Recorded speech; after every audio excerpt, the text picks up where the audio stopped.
And I make two requests, one of the President and the second of Parliament, particularly the Speaker of Parliament. Now, my request to the President or the Executive, and this request relates to Article 36 of our Constitution, which borders on the review and passage of the Social Protection Bill. And this is my request.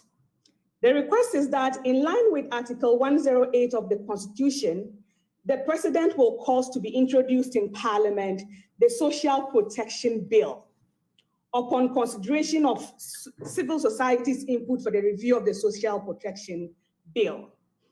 As we may be aware, social protection is increasingly considered globally as a human right. It has a basis in the 1992 Constitution, which is Article 36 of the Constitution, and it is definitely secured as well by international obligations that Ghana has signed up to. To our credit, we do have a draft bill. So there is a social protection draft bill.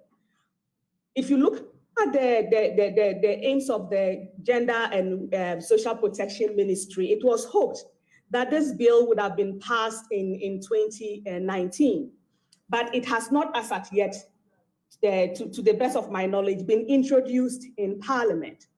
So I would like to make a request to the Parliament, to the President, to cause to be introduced into Parliament this bill, and then, of course, taking into consideration the views made by civil society as input in this bill. I have myself authored a policy brief on this bill, as well as, and there are other people, both in academia and civil society, who have offered input for the review of this bill to be passed in Parliament. Why this bill is important to us is that we do need to protect the most vulnerable of our society. And that is what the Social Protection Bill seeks to do. It seeks to secure both a legal, regulatory, as well as financial legal framework for the implementation of social protection, so that we can capture the most vulnerable of our society, provide them assistance that they need to be able to exploit the talents that they have, in which talents at the end of the day will help to promote the human capital of our country.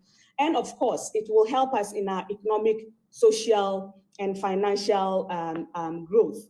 So my request today is to the President that please, our humble appeal is to cause the Social Protection Bill to be introduced in Parliament, and hopefully it will be passed this year, so that we can have a national coherent framework, legal framework for the provision of social protection. Various individuals have been doing their bit to support other vulnerable people, and we congratulate them for the efforts that they make. But we must admit that this cannot be enough, because there are only so many people that anybody can help at a time. The country has an obligation to provide for its most vulnerable, and we should be interested in the legal framework as well as institutional framework for the protection of these people. It is not a favor we do to them, it's their right. They have a right to it. And apart from that, it is in our interest to do so, because the research shows the benefits of having a national social protection legal framework.